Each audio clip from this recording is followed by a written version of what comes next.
नमस्कार दोस्तों, type setting mathematical text with latex की क्लास को आगे बढ़ाते हुए आज हम कुछ पॉइंट्स पर डिस्कशन करेंगे। हमारा पहला पॉइंट है what is math mode, second why tables, third the tabular environment, fourth large amount of data. तो डिस्कशन में हम पहला पॉइंट लेते हैं व्हाट इज मैथमोड। तो इसके लिए जो डिस्कशन है वो यही हो सकता है कि for many people the most useful part of LaTeX is the ability to typeset complex mathematical formulas. For the sake of simplicity LaTeX separates the tasks of typesetting mathematics and typesetting normal text. This is achieved by the use of two operating modes, paragraph and math mode. There is also a third mode called LR mode. However, this is rarely used by beginners, and furthermore is usually implicitly entered with other commands. It will not be covered here. Paragraph mode is the default mode for the document environment and does not need to be called explicitly. There are a few ways to enter math mode. However, the most common is $, where the text within the dollar signs is in the math mode environment. You have already been using math mode unknowingly by using the begin equation and backward slash end equation commands. Hindi में अगर देखें तो हम क्या कर सकते हैं, गणित मोड क्या है? तो इसका आंसर सीधा सा है। कई लोगों के लिए लेटेक्स का सबसे उपयोगी हिस्सा जटिल गणितीय सूत्रों को टाइप करने की क्षमता है। सरलता के लिए लेटेक्स गणित को टाइप करने और सामान्य टेक्स्ट टाइप करने के कार्यों को अलग करता है। यह दो ऑपरेटिंग मोड पैराग्राफ और गणित मोड के उपयोग से प्राप्त किया जाता है। LR मोड नामक एक तीसरा मोड भी है, हालांकि यह शायद ही कभी शुरुआती लोगों द्वारा उपयोग किया जाता है और इसके अलावा आमतौर पर अन्य आदेशों के साथ निहित रूप से दर्ज किया जाता है। इसे यहां कवर नहीं किया गया है। पैराग्राफ मोड दस्तावेज परिवेश के लिए डिफॉल्ट मोड है और इसे स्पष्ट रूप से कॉल करने की आवश्यकता नहीं है। गणित मोड में प्रवेश करने के कुछ तरीके हैं, हालांकि सबसे आम डॉलर है, जहां डॉलर के संकेतों के भीतर पार्ट गणित मोड वातावरण में है। आप पहले से ही अनजाने में बैकवर्ड स्लैश स्टार्ट समीकरण, बैकवर्ड स्लैश एंड समीकरण कमांड का उपयोग करके गणित मोड का उपयोग कर रहे होते हैं। हमारा सेकंड क्वेश्चन था why tables. So its answer is tables can be a very efficient way to present information. In fact, we use them often in this tutorial. When writing scientific papers, there are almost always tables of some sort to present data. However, tables can get quite complicated in LaTeX due mostly to assumptions about what the compiler will do with the input. Remember, the compiler will do what you tell it, not what you want. आप जो कह रहे हैं वही compiler की भाषा को समझेगा, आप जो चाह रहे हैं वो नहीं है ना। So our goal in this session is going to be an efficient organization of the following set of data presented here in list form. First, mark works in a bank where he makes $2,50,000 per year. He has 3 children, them, Amy, John, and Ray.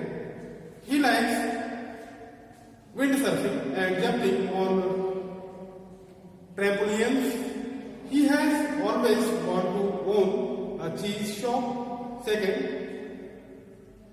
Carly works at boutiques tattoo shop where she makes $80,000 per year. She has a children named Tyra. She likes heavy metal music, Paris, and dancing in the night.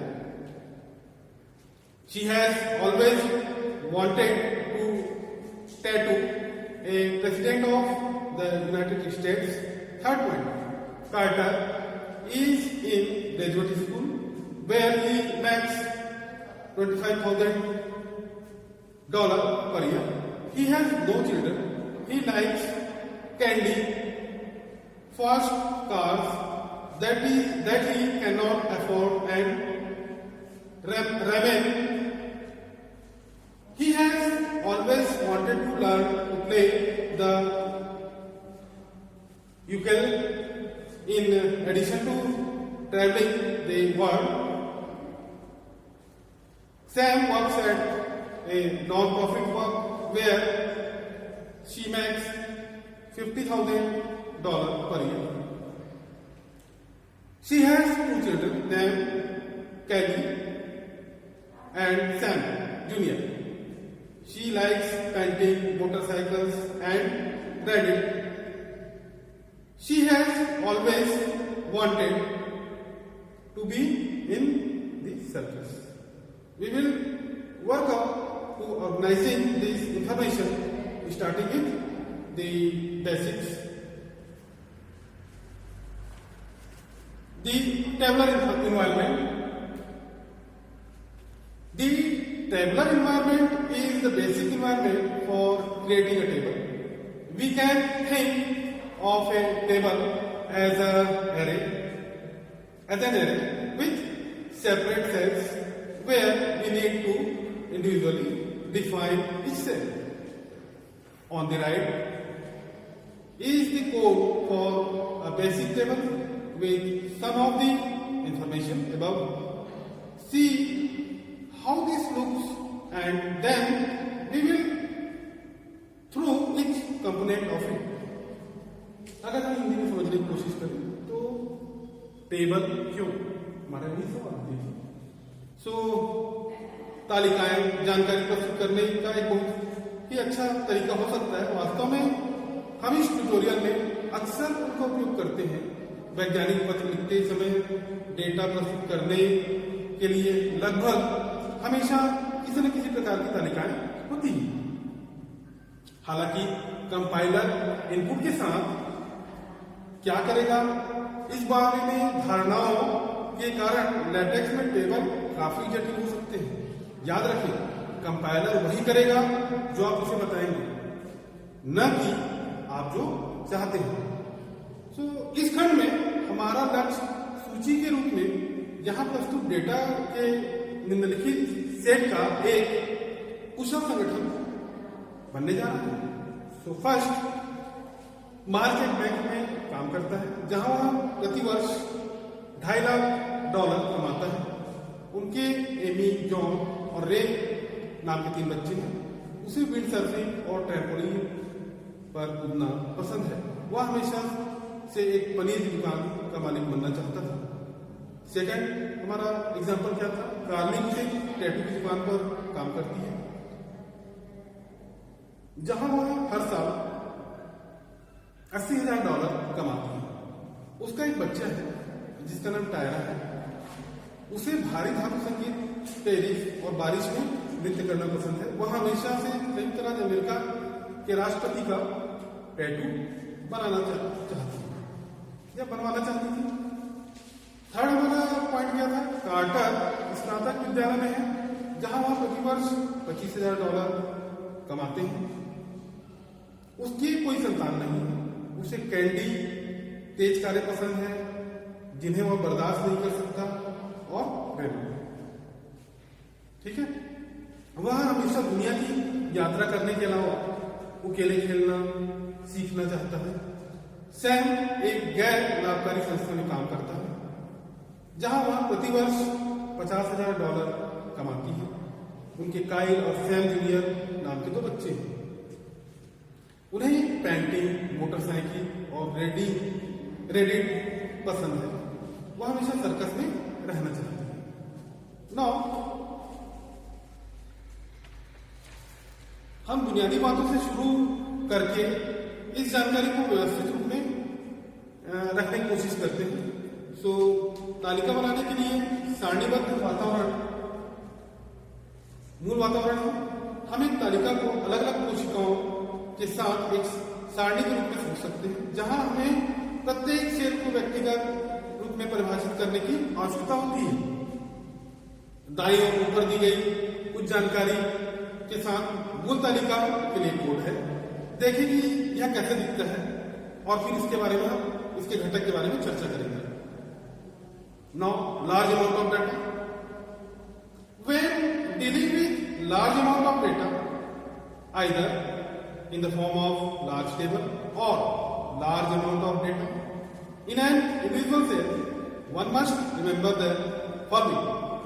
First, latex does not automatically word wrap in text at edge of a cell and start a new row within the cell. And second, latex will not automatically fit the table on a page. Now, getting around these issues is not difficult and can be dealt with in multiple ways. One, quaternary warning is that a table is supposed to be a concise representation of data. Problems like this can sometimes occur because one is trying to fit too much data in the table. Remember, latex is content driven. One should try to fix problems within content before problems within text setting. तो अगर हम इसको हिंदी में देखने की कोशिश करें तो बड़ी मात्रा में जो डेटा है उसके बारे में हमको कहा गया है। तो इसका आंसर क्या होगा? बड़ी मात्रा में डेटा के साथ काम करते समय या तो एक बड़ी तालिका के रूप में या एक व्यक्तिगत सेल में बड़ी मात्रा में डेटा निम्नलिखित को याद रखना चाहिए। फर्स्ट, लेटेक्स स्वचालित रूप में वर्ड रैप नहीं करता। सेल के किनारे पर टेक्स्ट समाप्त करें और सेल के भीतर एक नई पंक्ति की शुरुआत करनी चाहिए। सेकंड, लेटेक्स स्वचालित रूप में किसी पृष्ठ पर तालिका में फिट नहीं होगा। इन मुद्दों को हल करना मुश्किल नहीं है और इससे कई तरीकों से निपटा जा सकता है। एक चेतावनी यह है कि तालिका को डेटा का संक्षिप्त प्रतिनिधित्व माना जाता है। इस तरह की समस्याएं कभी कभी हो सकती है क्योंकि कोई तालिका में बहुत अधिक डेटा फिट करने का प्रयास कर रहा है। याद रखें कि लेटेक्स सामग्री संचालित है। टाइप सेटिंग के भीतर समस्याओं से पहले सामग्री के भीतर समस्याओं को ठीक करने का प्रयास करना चाहिए। आज की क्लास में सिर्फ इतना ही, बाकी हम नेक्स्ट क्लास में देखेंगे। तब तक के लिए धन्यवाद।